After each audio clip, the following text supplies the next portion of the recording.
Shalom Aleichem, Shabbat Shalom Rabotai. Donc on est à Parashat Vayeshev et question à notre champion, deux questions de la semaine.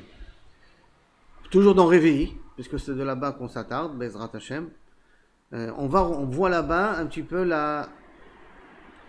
l'histoire de Yehuda, après avoir rendu Yosef, Yehuda qui va travailler, il va se marier, il a des enfants, ses enfants ils meurent, il se marie avec Tamar. Et de toute cette histoire-là, va naître par la suite Zerach et Peretz. Et donc Peretz va être l'aïeul du Mashiach. C'est pas que je perds mon nom, mais va être l'aïeul du Mashiach. C'est grâce à lui que va descendre le Mashiach. Et ce que je vous demande d'essayer de, si possible, de trouver, qu'est-ce qui a fait Yehuda? Qu'est-ce qui s'est passé chez Yehuda? Qu'est-ce qui s'est passé avec toute l'histoire qu'on a dans Yehuda, qui fait qu'à ce moment-là, tout l'événement en question a permis la création du Mashiach. En tout cas, de la royauté dans Israël. Dans Israël, la royauté, elle passe par Yehuda.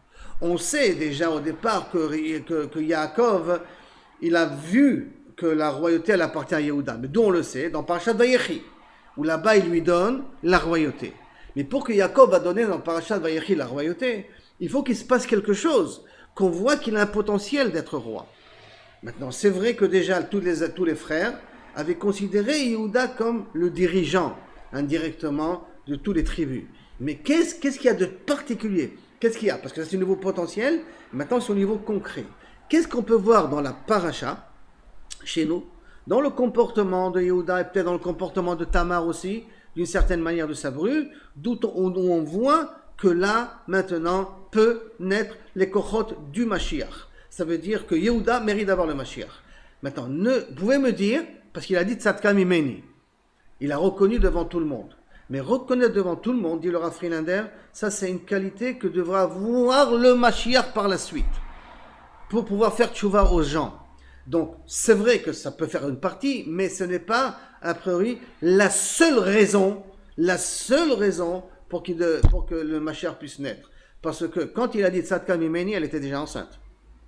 C'est comme elle était déjà enceinte, donc le bébé était déjà potentiellement, Peretz, c'était potentiellement le père du Mashiach. Alors qu'il n'avait pas encore dit Tzadka Mimeni. Donc il y a encore plus que le mot. Le mot Tzadka Mimeni, c'est sûr qu'il a un lien à jouer ici. Je ne le dénigre pas, je ne l'enlève pas. Mais est-ce qu'il y a quelque chose qu'on peut voir dans Rashi, donc depuis le réveil jusqu'à Tzadka Mimeni, jusqu'à toute cette suite de psukim là, qu'on peut, à la rigueur, si vous l'arrivez à trouver, on voit les qualités du manig, les qualités du dirigeant, et en l'occurrence, pourquoi Yehuda a mérité d'être le père du roi d'Israël. Alors, si vous le trouvez, Bezrat Hashem, je vous invite à le transmettre à Meir ou à Uriel, et que Bezrat Hashem, qu'on puisse annoncer qui est le champion de la paracha de la semaine. Shabbat Shalom.